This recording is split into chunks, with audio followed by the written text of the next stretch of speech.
সবচাইতে দামি কিতাব কি? কোরআন। তাম দুনিয়ার মধ্যে সবচাইতে দামি কিতাব আল্লাহ তাআলার কোরআন। এই কোরআনের দাম কম না বেশি? কত বেশি? তাম দুনিয়া বিক্রি করলেও এই কোরআনের দাম আমরা দিতে পারবো না। কথা বলেন ঠিক কিনা? আল্লাহ রাব্বুল আলামিন বলে, এই কোরআন যারা শিক্ষা করে এবং যারা শিক্ষা দেয় তারা দুইজনেই কামিয়াবি, দুইজনেই উত্তম।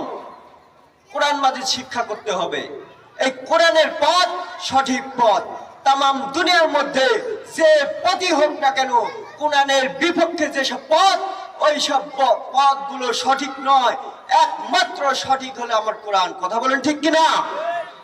এই কোরআন দিয়ে তাফসীর করো, কোরআন দিয়ে কথা বলো, কিন্তু কোরআনের বিপক্ষে যারা যাবে, আমাদের জান থাকা পর্যন্ত আমরা তাদের মোকাবেলা করতে রাজি আছি। কে কে জোরে হাত তুলে একটা তাকবীর দেন, নারায়ে তাকবীর।